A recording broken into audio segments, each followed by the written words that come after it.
তাকালে সোয়াব হয়। সুবহানাল্লাহটা জোরে কর। দেখা লাগে তোমার লক্ষ্মী দেখো, এই লক্ষ্মী দেখা বাদ দাও।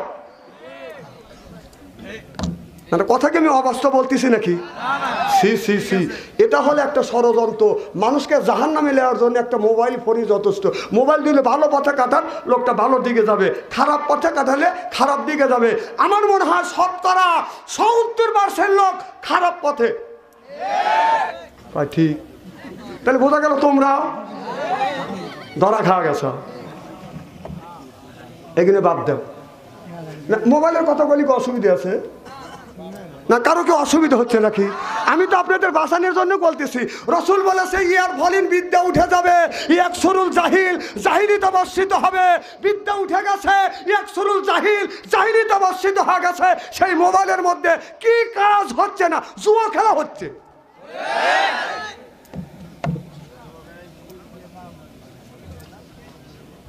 আবার ওই তো ফেসবুকের মধ্যে আমি তো গোড়া আতাই না, এই দিয়ে আমি, কারণ আমার ইমানের স্পিরিট কম, আমি এই দিয়ে হাতাই। আমার ইমানের স্পিরিট খুবই কম, ইমানের দুর্বলতা আছে, এই জন্য আমি ওইটা হাতে নেই না। আপনার ইমানের স্পিরিট আছে, আপনি একটার কাছে দুইটা নেন। যার কাছে টাচ মোবাইল আছে সে আরো দুইটা কেনেন, আপত্তি নাই। আর যার কাছে নাই তার পায়ের নিচে হাত থেকে অনুরোধ করে আপনি নিয়েন না। মানা না না মানা আপনাদের ব্যাপার। মানলে তাল গাছ, না মানলে নারকেল গাছ হলো। আমার ভাইয়ের আমার ওদিকে যেতে চাই না। আল্লাহর নবী যখন রাত 12টার পরে নক করলেন, মনে আছে? সুবহানাল্লাহ বললেন না? এবার মা খাদিজাতুল কুবরা দরজা খুলে দিলেন। আমার নবী বললেন, খাদিজা তুমি কি খাবার খাইছো? মা খাদিজাতুল কুবরা বলে, নবী গো আপনার আগে 3টা স্বামী সংসার করছে, এইরকম কোনোদিনও হয় না। ও নবীজি, যতদিন ধরে আপনার সাথে ঘর সংসার করতেছি, আল্লাহর কসম করে বললাম আপনার আগে কোনোদিন এক লোকমা খাবার খাই নাই। চিল্লা চিল্লা কলমার হাওয়া। আর আমাদের ঘরে যে একটা করে খাদিজা আছে, আপনি রাজশাহী শহর থেকে অথবা তাহিরপুর শহরে থেকে আসবেন, এসে যদি বলেন যে বিবি খাবার খাইছো, আসে দেখবেন যে খালি দাঁত খিলাল করতে, ও শরীর ঠিক, সব ঠিক। স্বামীর আগে খাওয়া বসে থাকে। আমার নবী হাত ধরে দান করে দেখা দিছে আমার বুকে আয়। মা খাদিজাতুল কুবরা দৌড়া যায়, আমার নবীর বুকের মধ্যে মাথা ঠাকাইলেন আর বললেন, নবী গো আপনার প্রেমে পড়ি আমার সোনা জমি তালা তালুক অর্থ সম্পদ যা কিছু ছিল গো নবীজি সব আমি আপনার নামে কোরবান করে দিয়েছি। দেখে নবী মুআজ্জা, ধন্য হল বিবি খাদিজা, জীবন যৌবন করিলেন অর্পণ, মাল দৌলত যা ছিল নবী চরণে সুপি দিল, বানাইল তাদের জীবনের আপন। আল্লাহ নবী গুণের নবী গো, আপনি নবী আমার জীবনের জীবন, আপনি নবী আমার জীবন সাথী, অন্ধকার কবরের বাতি আপনায় পাইলে হব জান্নাতি।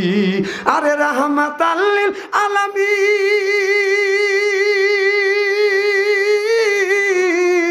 আপনি মুমিনের আপন, গুনাহগার উম্মতের আপনজন। আল্লাহ নবী গুণের নবী গো, আপনি নবী আমার জীবনের জীবন। জোরে কান্নার হাওয়া, নারায়ে তাকবীর। ঠিক আছে। আমার নবী মা খাদিজার রঙে চুল পারে ধরলেন, দরিয়া খাদিজার চুলে বাদাম চুমো দিলেন। সুবহানাল্লাহ কর। আমরা কি বিবিদের চুলে ধরে চুমো দিছি? মা বোনেরা যদি থাকে তাকে মনে মনে বলবে, হুজুর ভালো করে বুঝান, খালি চুল ধরে ধরে মারছে, চুমো দেয় নাই। আমার নবী বললেন, খাদিজা রে আমি তোমার চুলে চুমো দিয়া পৃথিবীর নারীদের ইজ্জত আর মর্যাদা বাড়িয়ে দিয়ে গেলাম। ও খাদিজা, তামাম পৃথিবীর মানুষদেরকে জানিয়ে দিও আমি নবী তোমার চুলে চুমো দিয়ে নারীদের ইজ্জত বাড়িয়ে দিয়ে গেলাম। কোন ব্যক্তি যদি এই হাত দিয়ে চুল ধরে ধরে যদি বউ মারে, কেউ যদি এই হাত দিয়ে যদি বউ মারে, তার হাতের মোনাজাত দান খয়রাত আল্লাহর দরবারে কবুল হবে না, হতে পারে না। যারা বউ মারিছেন কে বড় বড় চোখ কেন, হ্যাঁ লরম পাওয়ার গরম দেখা। মা বোনের আজকের ওয়াজ শুনে বলবি না, আরে এত সুন্দর সোনার মৌলবী কোনে আছিল হুজুর, আমারা বলে দাম নাই, সভ্য নাই, সেটা চুল ধরে ধরে পেটে ভালো করে বুঝো। যে মা মার খেয়েছে সেই মা আর এক বোনে আর এক আম্মাকে বলতেছে, বুড়ে আমাকে এমন মারা মারছে, এমন মারা মারছে, এখন আমার এখানে ইরির করতেছে। কন তো এখানে জালসা অত জোরে পিকেট দেয়, আচ্ছা ওটাকে আমরা চালাই না, কন আমার কি দুই একটা নাই তো, মানে পালসার আছে, আমার নাই বুটবুডি আছে,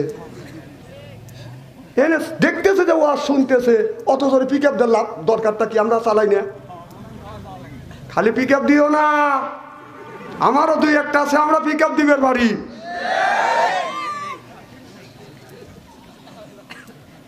ভাবছে যে ঠসা বক্তা আর কানা বক্তা নিয়েছে, ইসুফ ভাই কি কানা বক্তা আনালো, দেহে শুনেই আনছে যে হ্যাঁ রাগ খালি ঠিক মতো বিদেবি। আমার ভাইয়ের আমার ইসুফ ভাই তো রাগ করতেছে না, না না আমার ভাইয়ের আমার আল্লাহ নবী বললেন এই হাত দিয়ে ধরে বউ মারবে, তাদের হাতের মোনাজাত দান খয়রাত আল্লাহর দরবারে কোনোদিন কবুল হবে না, হইতে পারে না।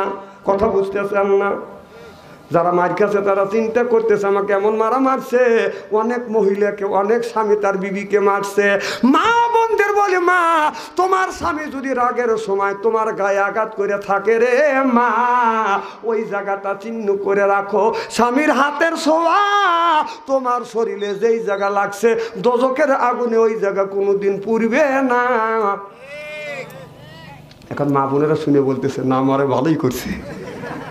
তালি স্বামীর কি রহমতের হাত, সুদ খাওয়া হাত, ঘুষ খাওয়া হাত, সুদ যারা খায় তাদের সুদ খাওয়া হাত, ঘুষ খাওয়া হাত, বিড়ি খাওয়া হাত, বিড়ি যারা খায় তাদের হাত দিয়ে গন্ধ, মুখ দিয়ে গন্ধ, দাড়ি দিয়ে গন্ধ, টুপি দিয়ে গন্ধ, জামা দিয়ে গন্ধ, চাদর দিয়ে গন্ধ, লেবে দিয়ে গন্ধ। আমার হয় সন্দ ওর বউ থাকে কেমনে রে আল্লাহ রে, জোরকন ঠিক কিনে। টাটকা বিড়ি খায়া বিবির মুখের কাছে যখন মুখলে বউ খালি মুখ ঘুরায়। স্বামী কয় আমি তোমার মুখের কাছে মুখলে তুমি খালি মুখ ঘুরাও। বউ কয় শরমও করে, লজ্জাও করে, এই মাত্র তুমি টাটকা বিড়ি খায়া আমার মুখের সাথে মুখ লাগাইছো, তোর পাশার চাইতে তোর মুখের গন্ধ বেশি। বিড়ি খাও, ব্রাশ করতে পারো না।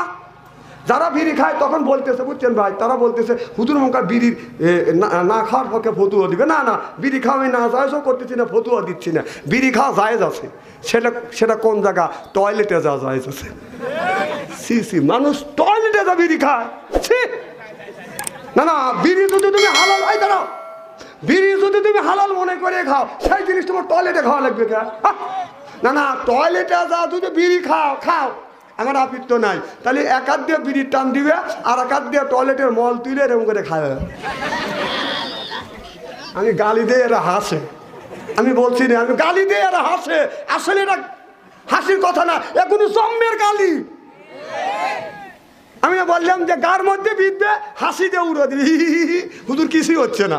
কথা কিন্তু প্যারাগের চাইতো।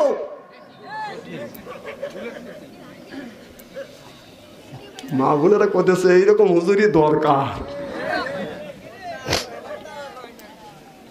আমার ভাইয়ের, আমার মুসলমান ভাইরে, আমি যদি আগে 3 ঘন্টা ওয়াজ করি, একটা লোকের চোখের বান্তা বন্ধ হবে না, উঠেও যাবে না। সুবহানাল্লাহ, এটা জোরে কর।